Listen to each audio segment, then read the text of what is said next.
सुरेंद्र शर्मा जी से, जो ARO हैं उत्तर प्रदेश शासन सचिवालय लखनऊ में है। और आपसे जब हमने बात की थी इसके पहले, तो आपने अपने यात्रा के साथ साथ एक बात रखी थी कि आपने हिंदी के 60 अंकों में से 59 अंक लिया था। आज की वीडियो मेरा बस यही प्रश्न रहेगा सभी अपने साथियों के लिए। मैं हर बार जब पढ़ाती हूँ तो यही बात कहती हूँ कि अगर आप हिंदी तैयार कर लेते हैं और 60 में 60 अंक ला सकते हैं, तो आपके सामने उदाहरण भी है कि 60 में 59 नंबर आया है तो 60 भी आ सकता है। 59 आ गया, इसका मतलब 60 आना मुश्किल नहीं है। तो आज मैं सुरेंद्र जी से यही जानना चाहूंगी कि कैसे, क्या, कहाँ, कितना हिंदी, सामान्य हिंदी में उन 6 टॉपिक पे बात किया जाए, उन पे चर्चा किया जाए, जिससे आपका सिलेक्शन अश्योर्ड हो जाए, आप सेलेक्ट हो जाएं। तो सुरेंद्र जी, मैं बीच में इंटरप्ट नहीं करूंगी। मैं चाहूंगी कि आप बताएं कि सामान्य हिंदी जो वस्तुनिष्ठ प्रश्न के रूप में वो 6 टॉपिक पे 10 प्रश्न 10-10 अंक के आते हैं, उनमें कैसे हमारे साथी, कैसे हमारे जो विद्यार्थी हैं, वो क्या अपना बनाए एक रूपरेखा कि उन्हें 60 में 60 अंक मिल सके। बहुत बहुत धन्यवाद। मैं चूंकि अब हिंदी में ही तैयारी में लगा था, तो अनुवादक की तैयारी, जैसा मैंने आपको बताया था कि मैं अनुवादक की तैयारी करता था, स्टेनो भी सीखा था, तो उस समय हिंदी की कई सारी मैगजीन भी हम लोग पढ़ते थे, उसको लिखते थे, संपादकीय न्यूज़पेपर भी हम लोग पढ़ते थे, लिखते थे। अच्छा। तो हिंदी पर इतनी पकड़ हो गई थी हम लोग। और आपको एक चीज और मैं बता देना चाहता हूँ कि हिंदी RO के लिए बहुत जो है 6 मात्र विषय आते हैं, बहुत बड़ा सिलेबस इसका नहीं है। ठीक है, जैसे आप पर्यायवाची हैं, 10 नंबर का आपका आया, विलोम आया 10 नंबर का आया, अनेकार्थक शब्द भी जो है आपका 10 नंबर आया, विशेष और विशेषण 10 नंबर आया, तत्सम तद्भव 10 नंबर, और वर्तनी शुद्धि 10 नंबर, लगभग 60 नंबर जो है आते हैं। और इसका कोई बड़ा सिलेबस नहीं है। आप शब्दकोश जैसे पृथ्वीनाथ पांडे जी की है, शब्दकोश ऑथेंटिक किताब है, किताब का नाम लिख जाएगा पृथ्वीनाथ पांडे। शब्दकोश के लिए बहुत बेहतर किताब है। हाँ, वासुदेव नंदन की, जैसे आपको ग्रामर में वर्तनी शुद्धि के लिए बेहतर विकल्प है, उसको आप, वो भी ऑथेंटिक किताब है। और आप और भी अन्य किताबें जो भी आपको अच्छी लगे, लूसेंट है, और भी एक RS अग्रवाल की किताब आती है, वो ऑप्शनल, जो मैं ट्रांसलेटर के दौरान बहुत टफ होता है, बहुत मोटी किताब थी, उसमें बहुत टिपिकल हिंदी क्वेश्चन रहते हैं। तो आप उसमें से जो ये 6 सिलेबस, ये 6 टॉपिक हैं, इसमें 6 टॉपिक उसमें निकाल कर और सबको हटा दीजिए, वो 6 टॉपिक उससे तैयार कीजिए।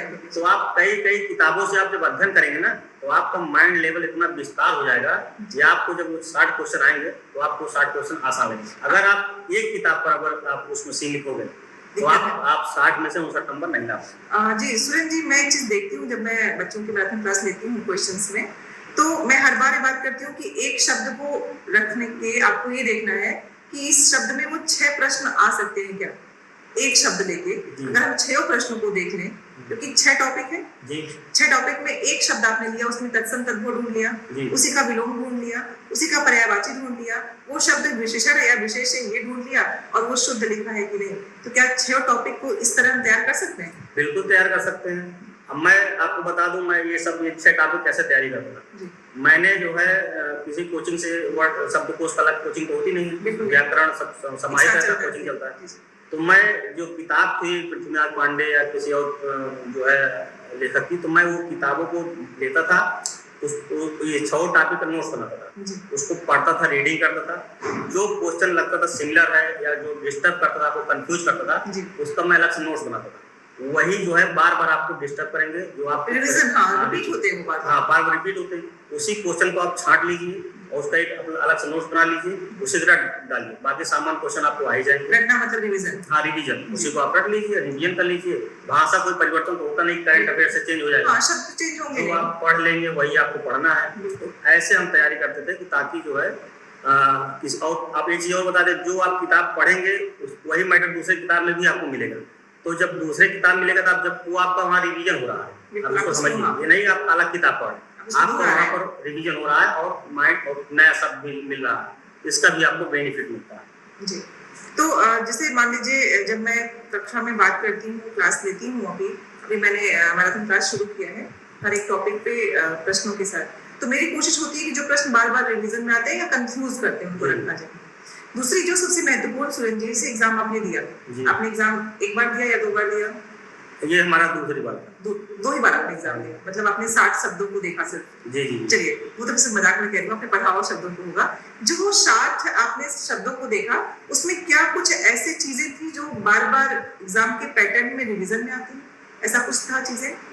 हाँ, बहुत सारे पर्यायवाची विलोम ऐसे रहते हैं जो आपको वो आते हैं इन परीक्षाओं में ही। आप पीजीटी की तैयारी करेंगे या कोई और भी हिंदी की जुड़ा हुआ अधीनस्थ परीक्षा देंगे, तो आपको कुछ क्वेश्चन, और आपको जब आप आपसे क्वेश्चन सॉल्व करेंगे, किसी का भी ले लेंगे आप, जो है आपसे मार्केट में आती है, तो उसमें आप देखेंगे तो जो क्वेश्चन आप पढ़ेंगे वही क्वेश्चन बार बार रिपीट होता है। पर्यायवाची में भी कई शब्द ऐसे हैं जो बार बार वही सरबरी का हुआ, जो आपको कंफ्यूज करते हैं कि यार ये सरबरी जो है निशा का है कि उसका है। ठीक है। और मैं आपको एक चीज और बता दूं, हिंदी में ही मैंने जो है हाई कोर्ट के खिलाफ रजिस्ट्रार जनरल हाई कोर्ट के खिलाफ 2 मुकदमा मैंने लड़ा है स्टूडेंट लाइफ। अच्छा, क्यों? अब मैं आपको बता दूं, मैं प्री परीक्षा दिया और प्री परीक्षा मुझे स्टोनो मैंने परीक्षा दिया, स्टोनो बजाय मुझे मिल गया जूनियर असिस्टेंट क्वेश्चन पेपर। अच्छा, तो जब मैं आपको परीक्षा हॉल में पेपर चेंज हो क्योंकि दोनों पेपर एक साथ आगे पीछे होने थे। तो जब मैं अपने मित्रों के साथ साइबर कैफे बैठा था आंसर की मिलाने, तो मेरा क्वेश्चन लगभग काफी गलत होता है, 30-35 क्वेश्चन आ रहा था। तो हम मित्रों हमारे कहे, भैया आप तो कोचिंग में टॉप करते हैं, आपको इतना कम हो ही नहीं सकता, आप क्वेश्चन पेपर लेकर आइए। जब मैं क्वेश्चन पेपर लेकर आया, उसमें देखा कि जो है जूनियर कलर का जो है पेपर मिल गया था, जबकि हमको मिलना था जो है स्टेनोग्राफर सी। तो फिर हम देखे तो हम गए अब क्या करें, तो फिर लोगों ने कहा भाई आप जाइए, आप जो नहीं आप एक एप्लीकेशन दीजिए। तो हमने कहा ऐसा है कि कुछ वरिष्ठ लोगों को सलाह ली, कहा भाई आप ट्रीट करिए, नहीं तो आपका ये समाधान नहीं है। तो मैंने मित्रों से चंदा लिया, सहयोग लिया, सहयोग लेकर मैंने रजिस्ट्रार जनरल हाई कोर्ट के खिलाफ मुकदमा किया और 6 महीने स्टेनोग्राफर की भर्ती हमने स्टे करवाई। अच्छा, राम मौर्य पहले जो है माननीय जज थे, जिन्होंने पहले ही दिन हमारा जो है सुना, उसी पर ऑर्डर कर दिया स्टे करके, और मुझे पुनः परीक्षा कराई। फिर मुझे व्यक्तिगत अकेले बैठा करैली में हाई कोर्ट स्टोनो पद की परीक्षा के लिए जो है बैठा के पेपर कराया गया और मैं जो है प्रभु की इच्छा की मैं जो है उसमें क्वालिफाई हुआ। और क्वालिफाई होने के बाद मैंने मेंस दिया। मेंस देने के बाद भी मैं जो है लास्ट में मुझे 1.5 नंबर से फेल कर दिया गया। और अब फेल करने के बाद फिर उसके बाद रिक्रूटमेंट बोर्ड ने जो है वो निकाला जो है मेरिट लिस्ट, अंतिम मेरिट लिस्ट, उसके 2-3 महीने बाद। तो मैंने जब अपना प्री नंबर जोड़ा और मेंस का जोड़ा, तो उसमें मुझे 2 क्वेश्चन मेरे जो प्री आंसर की जो मिलाया था उसमें 2 नंबर मेरे कम थे। मैंने सोचा ये 2 नंबर क्यों कम, जबकि मैंने प्री जब परीक्षा दिया था तो 2 क्वेश्चन मैंने आपत्ति किया था हिंदी की। अच्छा, आपने हिंदी की आप बात कर रहे हैं? हाँ, हिंदी की। जी, वो प्रश्न कैसे? प्रश्न था कि मोर का पर्यायवाची नहीं है। अच्छा, नहीं, उन्होंने कहा था मोर का पर्यायवाची कौन सा है, तो उन्होंने उसमें मोर पर्यायवाची में सिक्की, सिकंडी और सारंग लिखा हुआ, हाँ ये लिख दिया था और मैना भी डाल दिया। अच्छा, मैना भी डाल दिया था। तो अब चूंकि मैंने उनको लिखा था मोर पर्यायवाची कौन सा नहीं, उन्होंने डाल दिया था, जबकि मैंने एग्जाम सेंटर पे ही बताया था कि हाँ टाइपिंग। तो उन्होंने कहा नहीं जो है बोर्ड ने बहुत अच्छा बनाया, आप उसको सॉल्व करिए। तो उसमें मेरा एक क्वेश्चन सही हो गया, एक क्वेश्चन और हिंदी में था उसमें गड़बड़ी थी उनके द्वारा। मैं साथियों को बता दूं, इस तरह के प्रश्न होंगे और कंफ्यूजन वाले प्रश्न हिंदी में इसलिए क्योंकि जो अनेकार्थक शब्द हैं वही पर्यायवाची शब्द भी होते हैं। हाँ, और हमें ये ध्यान रखना होता है कि जैसे सारंग शब्द मैंने लिया, सारंग शब्द सर्प के लिए यूज हो रहा है, हिरण के लिए हो रहा है, मयूर के लिए हो रहा है ना, मेढक के लिए हो रहा है। तो दिक्कत इस बात की है कि अनेकार्थक में तो आपने पढ़ा उसको, लेकिन इस एग्जाम में आप पर्यायवाची पढ़ रहे हैं। तो सारंग पर्यायवाची मोर का भी आएगा, सारंग पर्यायवाची सर्प का भी आएगा, सिंह का भी आएगा। तो आपको उसमें ध्यान रखना है कि प्रश्न को कैसे हमें टैकल करना है, प्रश्न को कैसे देखना है। और फिर मुझे जो है वो मौका मिला, अब फिर मैंने रजिस्ट्रार जनरल हाई कोर्ट के खिलाफ फिर मुकदमा किया चंदा लेकर। फिर हमने जो है चंदा लेकर मुकदमा किया और अंत में 6 महीने केस चला। कई जज उसमें आए, मामला बहुत छोटा था, लेकिन यूनिवर्सिटी प्रोफेसर से उसकी जांच कराई गई, उसमें मुझे सही पाया गया और मैंने ऑथेंटिक किताब 2 किताबें हमने लगाई थी कोर्ट में।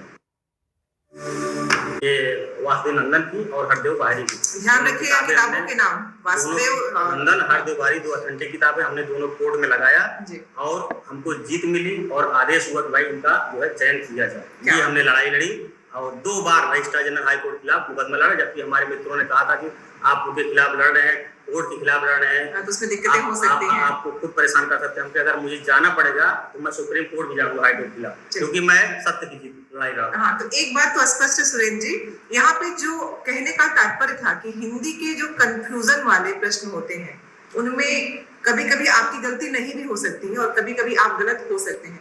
तो हमें उन 6 टॉपिक पे ध्यान रखना है कि कैसे कंफ्यूजन को हम दुरुस्त कर सकते हैं, और अगर मसला ऐसा हो कि गलती किसी और की हो तब उसके तरीके और हैं।